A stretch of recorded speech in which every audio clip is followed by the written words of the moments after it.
Hello and welcome to the second video. This is Mark McCarthy, MA Culinary Arts Management, Managing Across Cultures, Coursework 2 Submission, 15th to the 12th, 2014. This is the second video in the series by myself here, and it is entitled Understanding and Embracing Culture.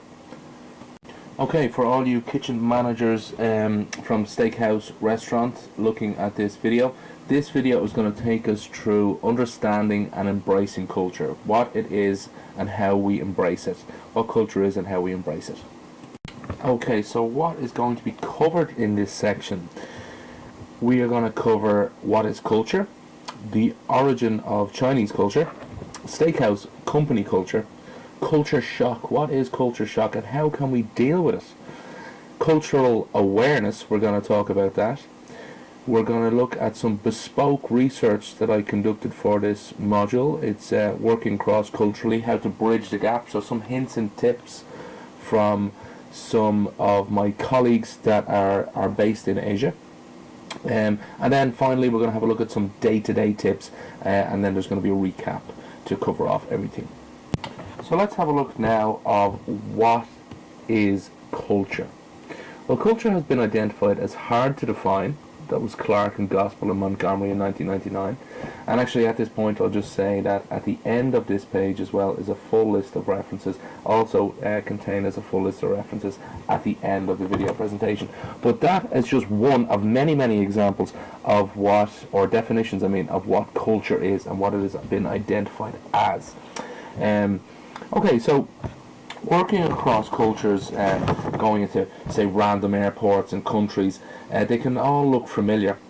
You know, we see Starbucks here, we see Apple, and we see McDonald's. If I was to go into a Starbucks in a different country, I might think, because the latte tastes the same, because the surroundings are the same, that I'm in the same country. McDonald's might look familiar, and the Big Mac tastes the same, and so on. So I suppose what I'm trying to say is advances in technology can make the world feel a little bit smaller than it is. You can kid yourself sometimes that the world is in fact smaller than it seems, but similarities crossing cultures very much end there. It is a lot deeper cultures can run, and we're going to explore that over the next couple of slides. Even when you're at the top, you can make mistakes. So what is culture? Well, here is a couple of examples. As I said, even when you're at the top, you can make mistakes. President Sarkozy of France, when he went to meet the Saudis, what seems to be like just I suppose like a clink of glasses, and you can see in the image there on the right, proved to be something not so good in the Arab world. Clinking glasses in European terms is a gesture, I suppose, but for Arabs that don't drink and certainly don't clink glasses, this can be seen as highly offensive. Actually, during that trip as well, Nicolas Sarkozy offended the Saudis by planning to take Carla Bruni, his girlfriend at the time, on a state visit before they were married. The French president made a high-profile trip to Saudi Arabia in January 2008 to improve his personal relationship with King Abdullah. But in a recent enough, it was a newspaper article, and the references are at the bottom of at the end of the video. But it was a newspaper article by a British newspaper. Said that the Saudi contacts privately shared displeasure with certain French conduct during the trip. The host found Sarkozy's invitation of his then fiancée Brunei offensive. And the reason they found it offensive was because, given their strict conservative culture against the company of an unmarried woman. In the end, Brunei stayed at home, but various protocol faux pas were committed by the French delegation. Sarkozy was deemed less than gracious for avoiding tasting traditional Arab foods, and he actually looked bored during the televised arrival of at the sword ceremony. We spoke about the clinking of glasses there as well. Saudi context lamented the brazenly commercial tone of the trip. So seemingly, Sarkozy was very focused on I suppose, generating revenue. He presented a list of 14 sales that French firms would like to make to the Saudi government, complete with the original price and discounts that Sarkozy was prepared to negotiate. So it didn't really work well, crossing boundaries, crossing cultures there for Sarkozy. So even when you're at the top, you can make mistakes. Actually, on another state visit, Sarkozy travelled to Morocco in 2007, just after divorce from his second wife, Cecilia. He was accompanied on the trip, including at a banquet with the royal family by his justice minister, whose mother was actually Moroccan. But the U.S. Embassy in Rabat noted, while Sarkozy was generally well received, there was much gossip in Moroccan saloons about a too relaxed president slouching comfortably in his chair and beside the king. So you can see that picture there on the left. That's what that depicts. And in one image, which is this picture here, Sarkozy was seen crossing his legs and pointing the sole of his shoe at the king. This is a taboo gesture in the Islamic world. So, yeah, like, it is, just to go back, to reiterate, even when you're at the top of your game, you can make mistakes when you're crossing cultural boundaries. So it is going to be a challenge, but fear not, as we said in the first video, we are here to help you all along the way. Obviously, in different cultures, culture may have a different meaning. So, as I said at the start, culture has been identified as hard to define. It is really, really difficult to define, but we are going to try and define it for you. Culture is that complex whole which includes knowledge, belief, arts, morals, law, custom, and any other capabilities and habits acquired by man as a member of society. So that was I suppose first written in 1870 by Tyler, who was a British anthropologist, and was cited by Average in 1998. You can see the two images down below. Underneath this, what I have is a picture of a dragon, which would be, obviously, because we're speaking about China and Ireland, I have a picture of a dragon for China. So would this be stereotypical of their culture? And indeed, on the flip side to that, would shamrocks be stereotypical for Irish culture? And I suppose the point of me putting up those two images is for us to try and park our stereotypical views and just embrace culture as we see it. We are going to learn a good bit about culture along the way, but I would like to see you guys embrace culture as you see it as well. As I said before, there are a number of different definitions of what culture is and what is culture. Here are another two for you.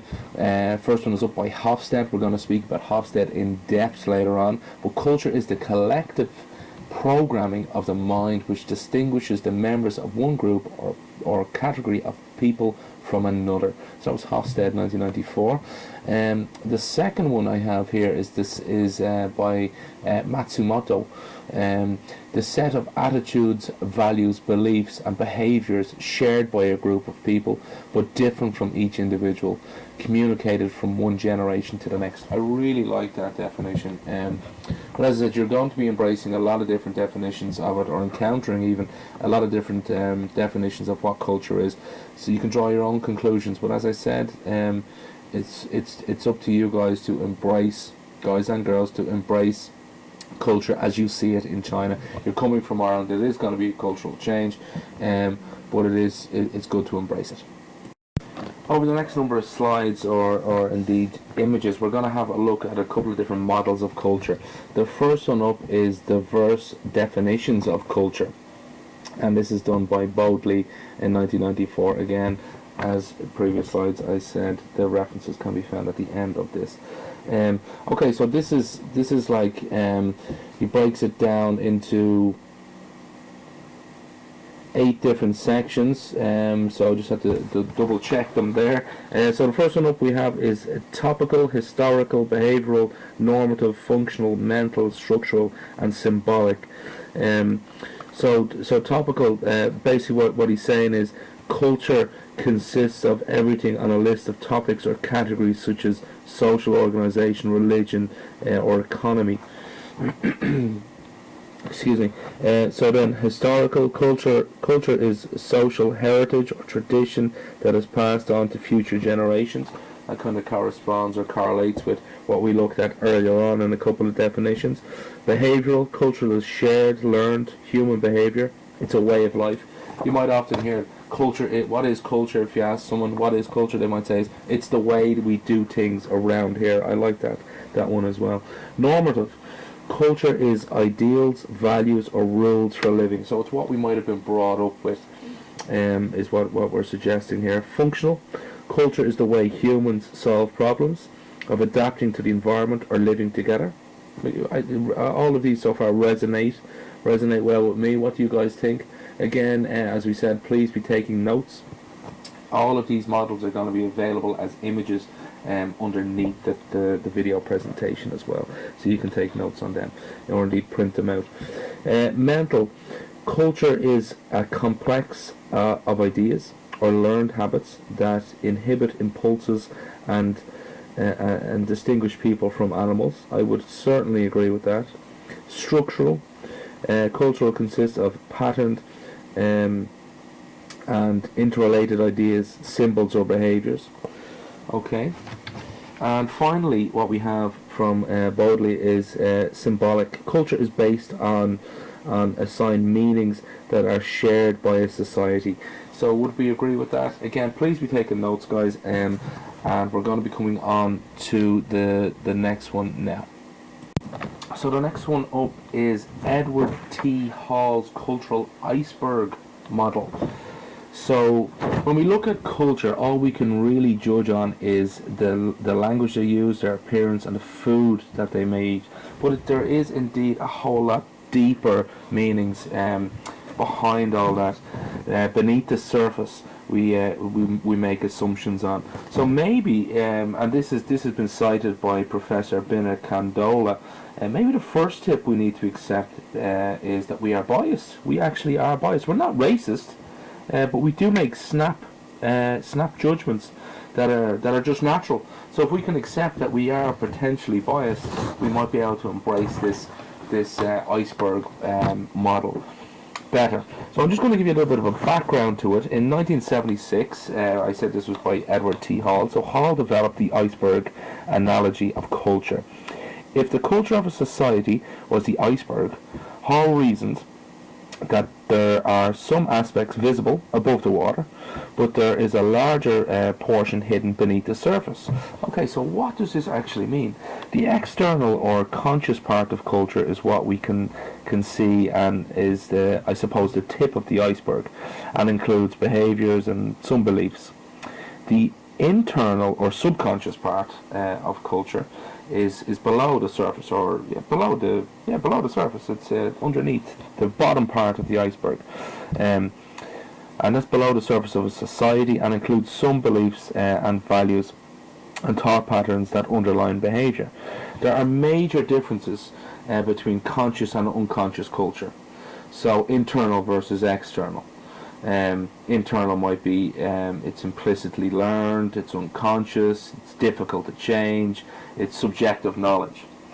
Versus external might be explicitly learned, so we learn it outside. We are conscious as opposed to unconscious. They're easily changed as opposed to difficult to change, and it's objective knowledge as opposed to subjective knowledge. So what can we do? Well, Hall suggests that the only way to learn the internal culture of others is to actively participate in their culture. So that's what I was saying earlier on, to embrace cultures. When one first enters a new culture, only the most overt behaviours are apparent. As one spends more time in the new culture, the underlying beliefs and values and thought patterns that dictate that behaviour will be uncovered. So coming across from Ireland to China, you can see how there are cultural differences in what we dress like, in what we eat, and so on. But if once we embrace this culture, we're going to be able to understand the different patterns that dictate behaviour on a day-to-day basis. So what this model teaches us is that we cannot judge a new culture based only on what we see when we first enter it. We must take the time to get to know individuals from the culture and interact with them. Only by doing so can we uncover the values and beliefs that underline the behaviour of that said society. So coming from Ireland to China, you can see. But we also have a few different models, few bespoke models that have been developed for you here in this training tool. So please watch, and they'll be coming up not too far away. Okay, thank you. So the next section we're going to look at is cultural intelligence, CQ. Cultural intelligence, CQ, is not emotional intelligence, which you might have heard of before. It's the ability to interact with others and understand their inner drives. Instead, CQ helps you operate well with people from different backgrounds and understand their viewpoints, actions, manners and expectations. So just to go back over that again, cultural intelligence, CQ, is not emotional intelligence. CQ helps you operate well with people from different backgrounds, different cultures, and helps you understand their viewpoints, actions, manners and expectations. But it's all about evolving your attitude. Evolving your attitude is even more important than adapting your behaviour. Raising your CQ requires nurturing a sincere appreciation for people who are not like you.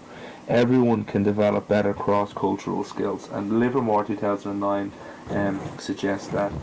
But what he also goes on to suggest is we cannot, as we grow older, we cannot really necessarily increase our IQ, which is our actual intelligence.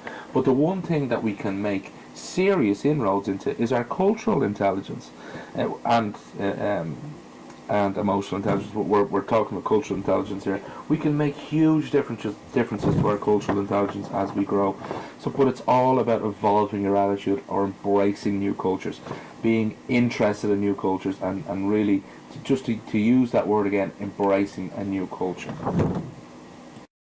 Okay, so what's up next is how we give dimensions to culture, and what does that mean?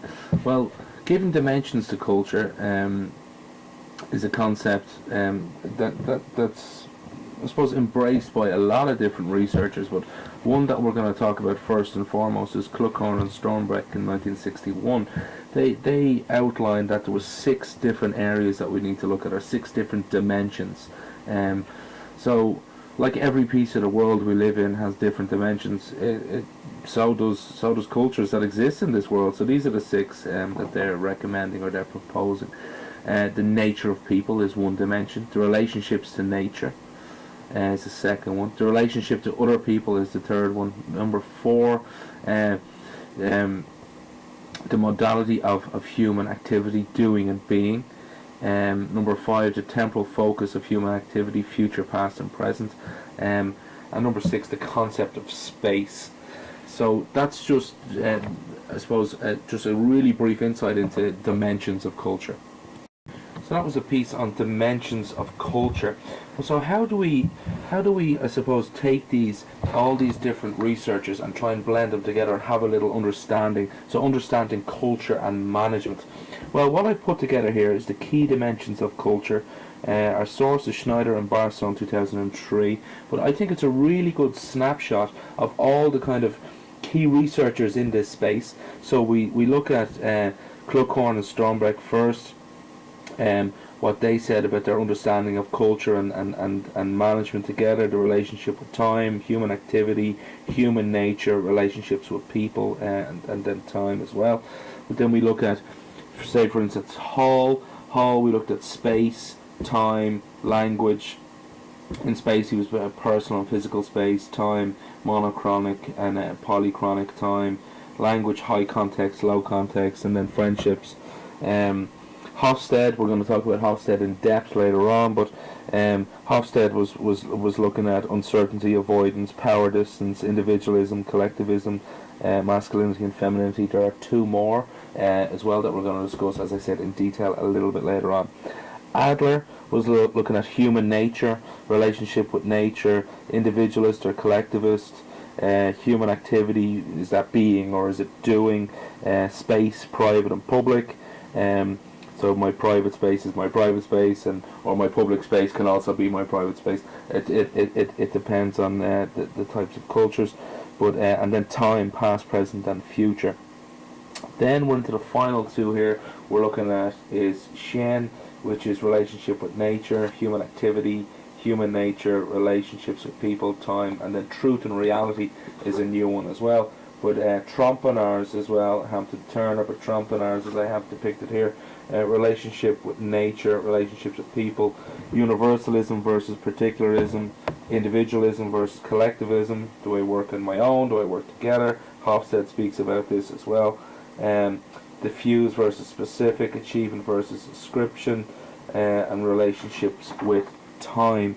So, like, I suppose in really top line, what did Shen examine? Well, they examined the effect of organisation on culture. Hall was one of the first to study the role of communication and management. Adler pioneered the study of the influence of culture on organisational functions, and Hofstede and Trompenars both established dimensions to measure the impact of national culture on management. So that's you might hear these if you read about culture. You Google culture, you put it into the internet or anything, you're gonna be confronted, I suppose, with some of these researchers. So that's why I found it could be beneficial to give you a really whistle-stop tour through all of the different researchers in this area. Not all of not all of them, but the most prominent ones, the most famous ones, and to give you a snapshot of what they have done and where they've added value in this area of culture. Okay, so now we're going to talk about the classification of Chinese culture. What is Chinese culture? Well, although there exist great differences in relation to culture across China, it's still possible to identify certain core cultural values that are shared by the Chinese people, no matter where they live. These core values are discussed and explored in the negotiation section video, so they are coming up. But just to give you a little flavour of what we're going to cover, we're going to cover face, personal connections and social capital, status, orientation, and interpersonal harmony. So they're covered, as I said, in the following video, training video, but just to give you a little flavour of what's coming up. Speaking about culture, what is the culture of the steakhouse company? What is the culture, the internal culture? Well, at steakhouse restaurant, our aim is to remove barriers that prevent people being able to contribute fully, and instead to build an inclusive workplace where our differences are embraced. So that's number one. We value diversity and creating an inclusive working environment for all our employees. We have a very approachable, inclusive culture.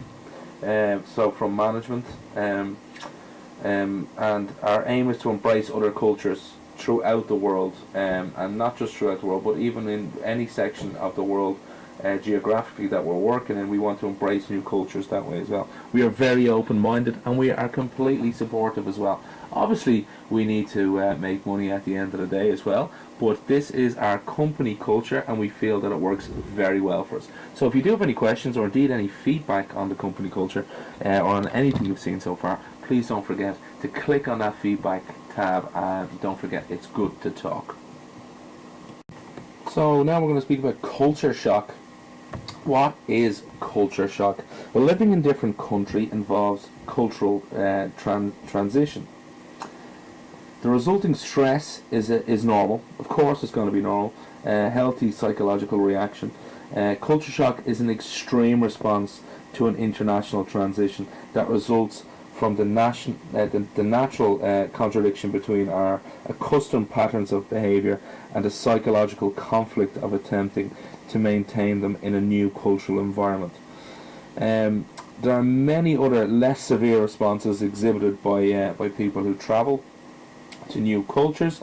Like, this could be surprise, it could be stress, you could be irritated, you could be tired. Fatigue is one as well, and they're all common reactions to foreign environments as well. But some signs can be both physical and psychological. Symptoms can include headaches, stomach aches, dizziness, rashes, nausea, irritability, insomnia, or excessive sleepiness. Depression as well, loneliness, withdrawal, paranoia, anger, aggression, hatred, fear, crying, or complaining. That could be me on a Monday morning. I'm only joking. But be aware that people are unique and exhibit stress in various ways. So if you feel you are dealing with or indeed experiencing culture shock, please let a member of the leadership team know. You can also use that feedback tab, but you have a direct line into us as well. If you do feel you are embracing culture shock, or indeed dealing with culture shock, please let us know. But in the following section of the video, we're going to look at different stages in adapting to a new culture. The following image depicts stages in adapting to a new culture.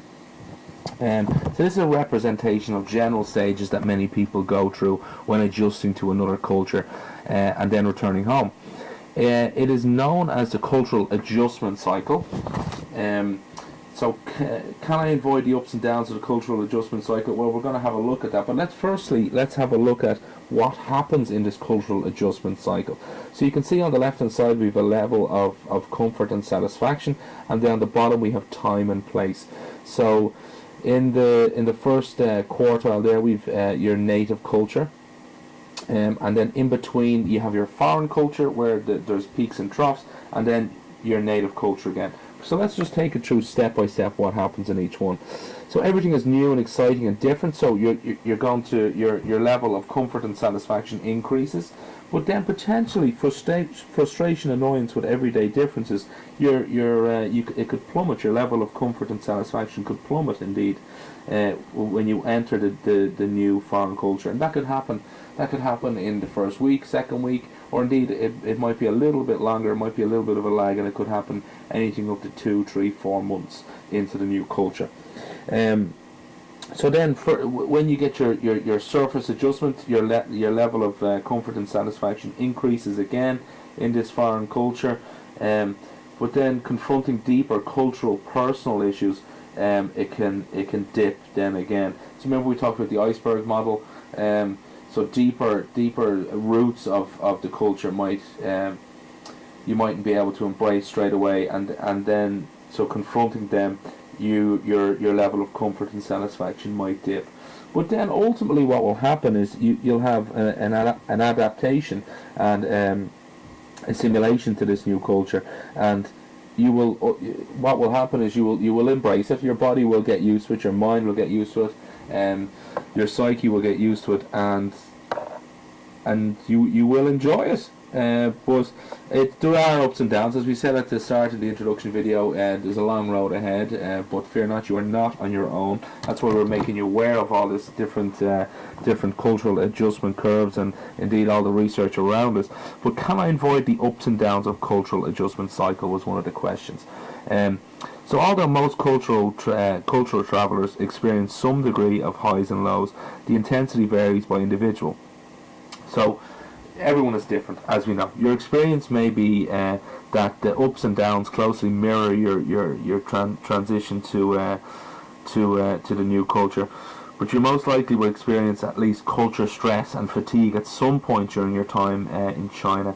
So, however, there are some things that you can do right now to lessen that the effects of the cultural adjustment stress. So research. That's why we have this training tool.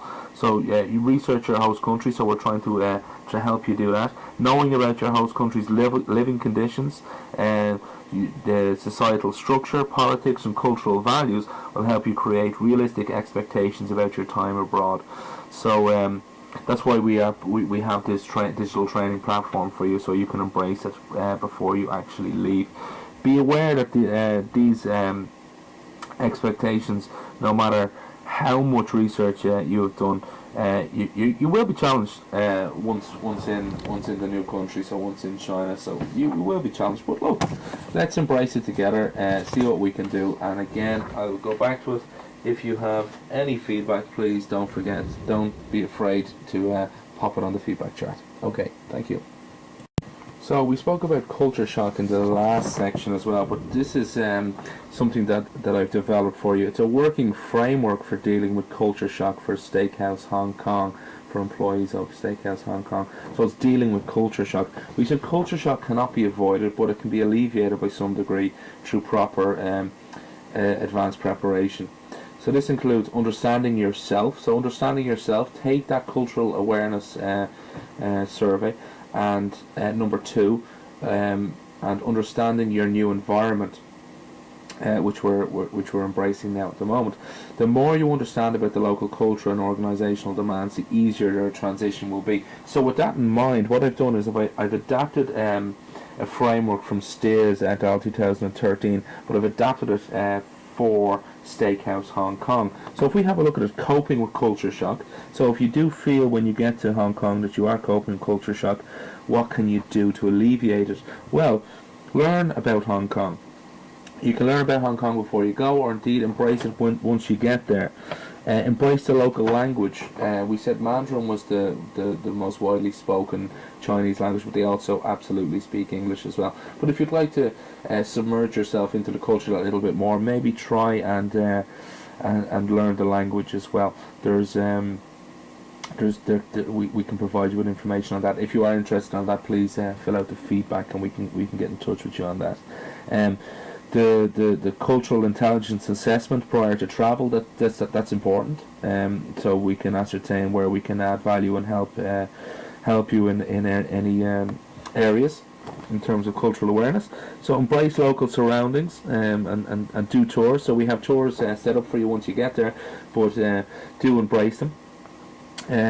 Use your cultural mentor. You're going to be given a cultural mentor when you get there. Be a local person. So use them. Tap into their knowledge. They're fluent in English as well. Don't forget why you're there. It's a professional adventure. Sometimes we can lose sight of, if we are suffering with culture shock, we can lose sight of why we're there. It is a professional adventure. It's a career advancement program that you're entering into, so don't lose sight of why you're there as well. But you're also there to embrace the culture, and finally utilize the digital training tool and provide feedback, so we can then help you in turn as well. So in the next section, we're going to look at cultural awareness. So what's included in that? Well, cultural awareness, we're going to look at the hierarchy of cultures, Asia versus West. We're going to look at Ireland versus China. We're going to look at Ireland versus China from Hofstede model, and then we're going to look at successful cross-cultural encounters framework. We're going to have a look at that one as well. So first up is the hierarchy of cultures, Asia versus West. So we can see this is based on Maslow's hierarchy of needs, but you can see West on the left hand side and Asia on the right hand side. So the bottom two are more or less the same on each side, but then we come in the West, we come into belonging, prestige and self-actualization, whereas in Asia they're looking for affiliation, admiration, and status is more important than self-actualization. So this is covered in detail in the management and motivation section, but I just wanted to make you aware of it, that it is available, and there is a hierarchy of cultures, and we can analyze them, Asia versus the Western world. Okay, so we're going to look at Hofstede's model now, Ireland versus China. So China in comparison with Ireland. What does it mean, and where can we gain some insight from it? So if we explore Chinese culture through the lens of this 6D model, we spoke about Hofstede's four facets of culture earlier on. Well, there's an additional two here. If we explore the culture through the lens of a 6D model, we can get a good overview of the deep drivers of Chinese culture relative to other world cultures, and in this instance it's Ireland. So the first one we're going to look at is power distance. This dimension deals with the fact that all individuals in societies are not equal. It expresses the attitude of the culture towards these inequalities amongst us. Power distance is defined as the extent to which the less powerful members of society, so institutions and organizations within a country, expect and accept that power is distributed unequally. At 80, you can see China scored 80 on this. At 80, China sits in the higher ranking of PDI, or power distance. So that is a society that believes inequalities amongst people are acceptable. The subordinate superior relationship tends to be polarized, and there is no defense against power abuse by superiors. Interesting. Okay, so individuals are influenced by formal authority and sanctions, and are in general optimistic about people's capacity for leadership and initiative.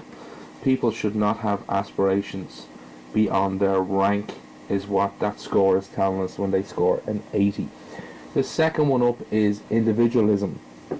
The fundamental issue addressed by this dimension is the degree of interdependence a society maintains amongst its members. It has to do with whether people's self-image is defined in terms of I or we. So in individualist societies, people are supposed to look at themselves and their direct family only. Well, in collective societies, people belong to in groups that take care of them in exchange for loyalty. So at a score of 20, China is highly collective culture, where people act in the interests of a group and not necessarily just themselves. So in group considerations affect hiring and promotions, with closer in groups such as family are getting preferential treatment. Employee commitment to the organisation is low, whereas relationships with colleagues and cooperative for in-groups, they are cold or even hostile to out-groups. Personal relationships prevail over task and company. So if we look at, we said that Ireland scores 70 on this, China scores 20, so there is a big difference between the individualism and collectivism society in Ireland and China, so something akin to the difference that we had in the power distance being at 80 and 28. Okay, so the next one up is masculinity. So China scored on the masculinity scale, China scored 66 and Ireland scored 68, so quite close. A high score in masculinity or masculine on this dimension indicates that the society will be driven by competition, achievement and success, with success being defined by the winner or the best in the field. A value system then starts in school and continues throughout the organisational behaviour of that society. A low score, or feminine, on the dimension means that the dominant values in society are caring for others and quality of life. A feminine society is one where quality of life is a sign of success, and standing out from the crowd is not admirable. The fundamental issue here is what motivates people wanting to be the best. Is it masculine or liking what you do, feminine? At 66, China is a masculine society, success orientated and driven society. The need to ensure success can be exemplified by the fact that many Chinese will sacrifice family and leisure priorities to work. Service people, such as, say, for example, hairdressers or indeed chefs in the service industry, will provide services until very late at night. We're all very aware of that, being from a catering background, a hospitality background. Leisure time is not so important. That also rings a bell. And for example, the migrated farmer workers will leave their families behind in faraway places in order to obtain better work and pay in the cities. And that rings true in China. Another example is that Chinese students care very much about their exam scores and ranking, as this is the main criteria to achieve success or not. Okay, so coming on to the fourth one, uncertainty avoidance. The dimension of uncertainty avoidance has to do with the way that a society deals with the fact that the future can never be known. Should we try to control the future or just let it happen, is the question that we're posed with here. This ambiguity brings with it anxiety, and different cultures have learned to deal with this anxiety in different ways. The extent to which the members of a culture feel threatened by ambiguous or unknown situations and have created beliefs and institutions that try to avoid these is reflected in the uncertainty avoidance score. So if we look at China's score in this area, at 30 China has a low score of uncertainty avoidance. Truth may be relative though. in the immediate social circles. There is no concern for truth with a capital T, and rules abound, but not necessarily laws, of course. Nonetheless, adherence to laws and rules may be flexible to suit the actual situation, and pragmatism is a fact of life, really, I suppose. The Chinese are comfortable with ambiguity. The Chinese language is full of ambiguous meanings that can be difficult for Western people to follow. And also, it's a good point to note here that Chinese are adaptable and entrepreneurial. They have a great entrepreneurial spirit. At the time of writing, the majority, 70% to 80% of Chinese businesses tend to be small to medium sized and family owned. Coming on to the fifth one, pragmatism. This dimension describes how every society has to maintain some links with its own past while dealing with the challenges of the present and the future. And societies prioritize these two goals differently. Normative societies who score low on this dimension, for example, prefer to maintain time-honoured traditions and norms while viewing societal change with a little bit suspicion, really. Those with a culture with high scores, on the other hand, take a more pragmatic approach. They encourage thrift and efforts in modern education as a way to prepare for the future. So China scores 87 in this dimension, which means that it is a very pragmatic culture. In societies with a pragmatic orientation, people believe that truth depends very much on situation, context and time, and they show an ability to adapt traditions easily to change conditions. A strong way to save and invest thriftiness and perseverance in achieving results. So if you look at China's score, as we said, was 87, and if you look at Ireland's score is 24. So there's going to be big differences there when we speak about pragmatism. So don't forget, pragmatism is how every society has to maintain some links with its own past while dealing with the challenges of the present and future. The final one we're going to talk about from Hofstede's model, China in comparison with Ireland, is indulgence. One challenge that confronts humanity now and in the past is the degree to which little children are socialized. Without socialization, we do not become human. This dimension is defined as the extent to which people try to control their desires and impulses based on the way they were raised. Relatively weak control is called indulgence, and relatively strong control is called restraint. Cultures can therefore be described as indulgent or restrained. China is a restrained society, and can be seen. This can be seen in its low score, 24, in this dimension. Societies with a low score in this dimension have a tendency to be very cynical and pessimistic. Also, in contrast to indulgent societies, restrained societies do not put much emphasis on leisure time and control the gratification of their desires. People with this orientation have the perception that their actions are restrained by social norms and feel that indulging themselves is somewhat wrong. So you can see in Ireland we don't believe that. We believe that having a score of 24, indulgence is something that we actively embrace. So again, you're going to have differences once in China under indulgence, pragmatism, uncertainty, avoidance, individualism, and cowardice. So it is a different culture, but that's part of the challenge, and that's part of what we need to embrace. Okay, so that was Hofstede's model in China in comparison to Ireland. And all referencing details can be found at the bottom of this video, as well as at the bottom of the web page. Next up is a successful cross-cultural encounters framework, and the source of this is Lin 2007.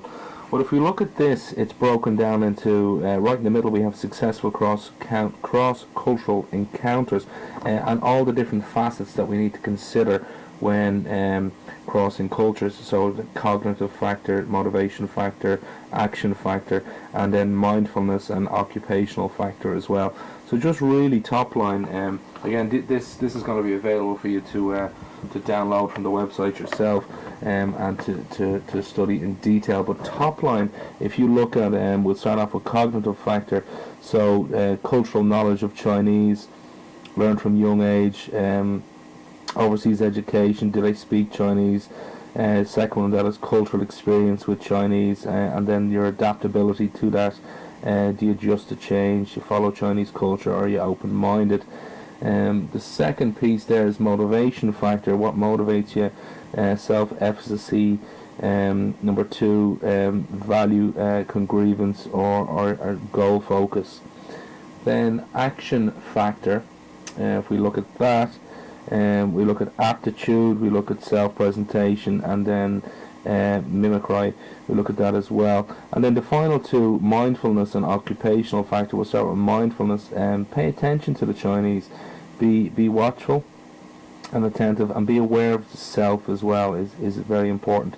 Your occupational factor is your technical matters or technical knowledge that need to be considered as well. Now, I have to say at this point that this framework was sourced from an architectural or engineering paper, but I absolutely believe that it can add value to us here at Steakhouse Hong Kong.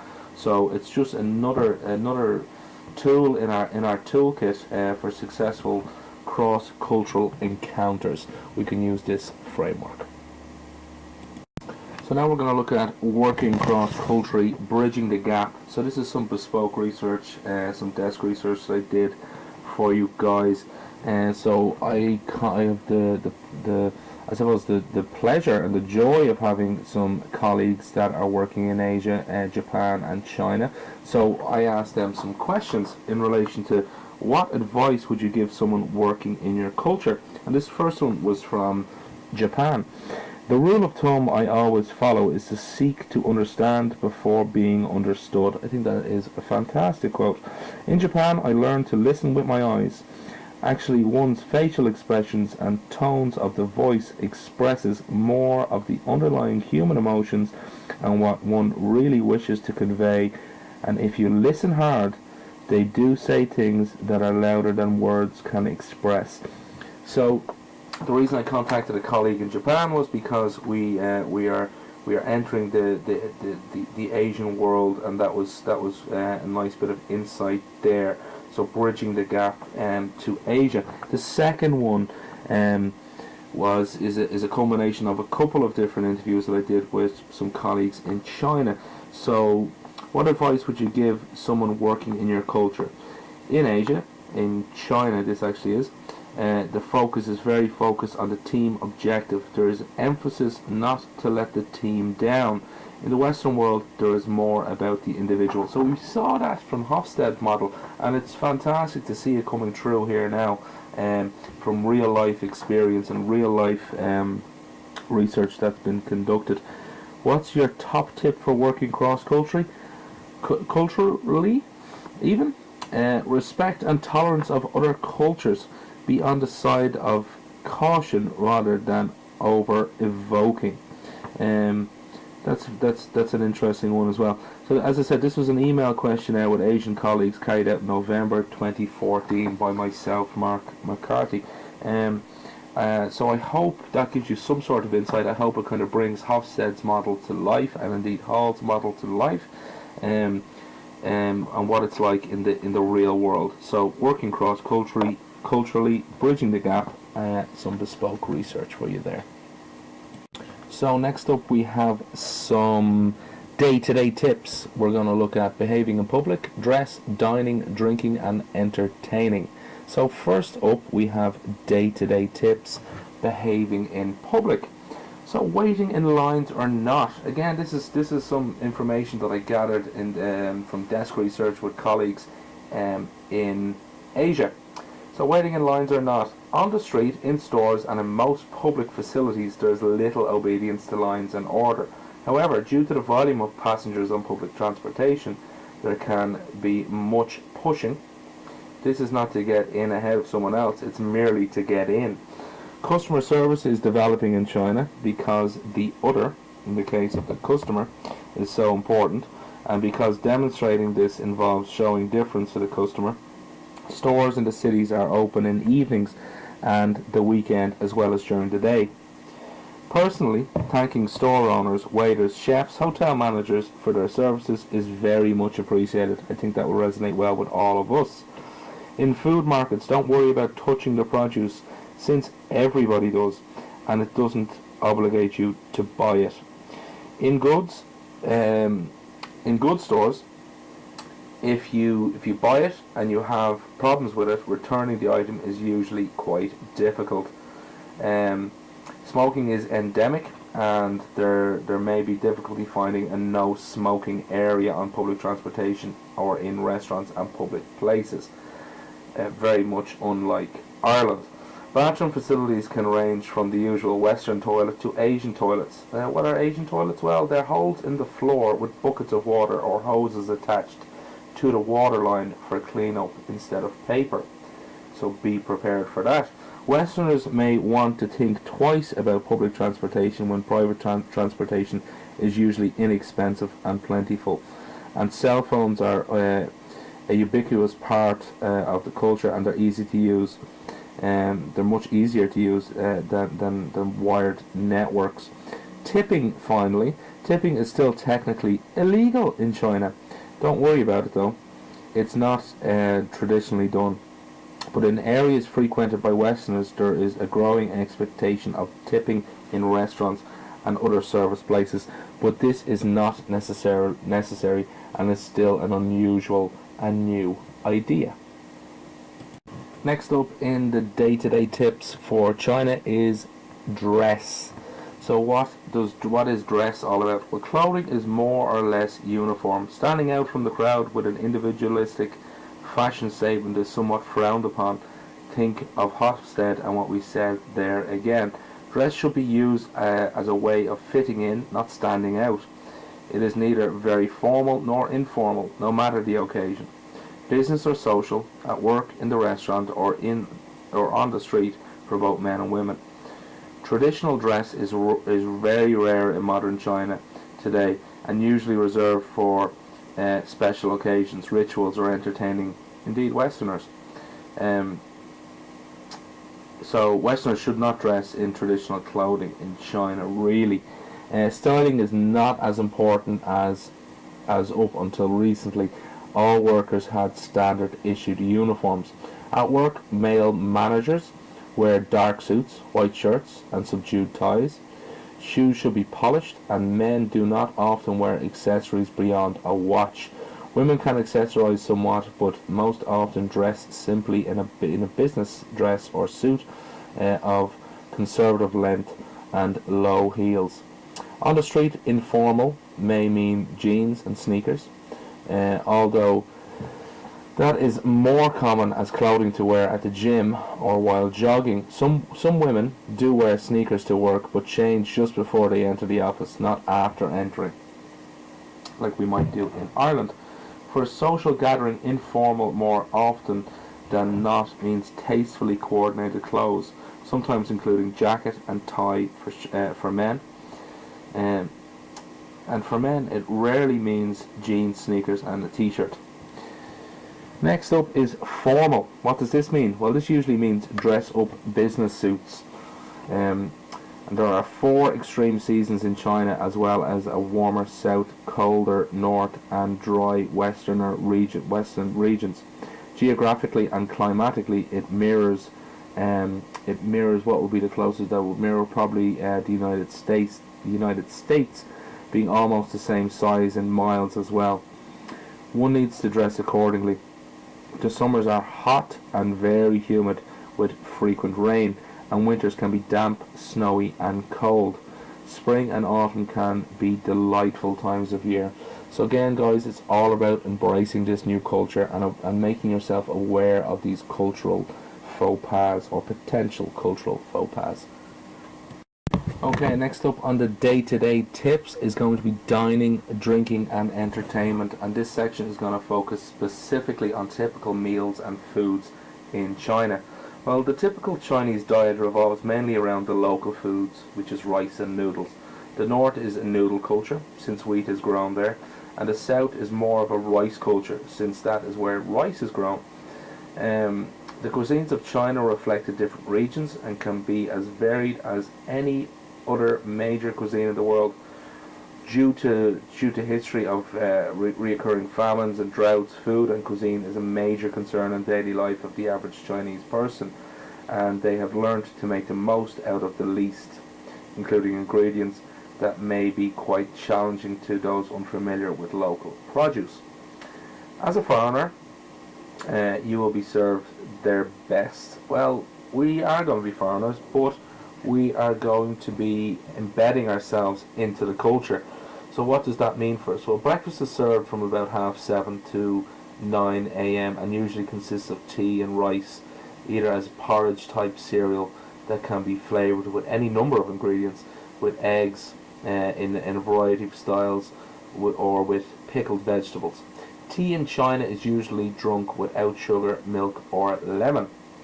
Lunch was traditionally the main meal of the day, and even in busy cities today, lunch can still be an elaborate affair with several courses, or it can be a simple noodle dish sacrificed up in a matter of minutes.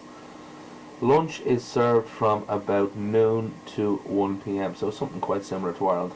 Lunch can consist of meats, fish and other vegetables, with some rice and noodle dishes as well. Lunch can also be a hot large broth or soup even, made with similar ingredients, all thrown together in a steaming soup. Absolutely fantastic, by the way. These ingredients can merely be steamed, stir-fried or boiled together in a variety of different ways, either more simply or more elaborately. Drinks with lunch and after dinner are usually beer or tea. Stick to the tea. Dinner is served from 6 p.m. on, with 7 p.m. the customary late time to have your dinner. If the main meal of the day was an entertainment lunch, then dinner is only slightly lighter, and this is often the case with families at home.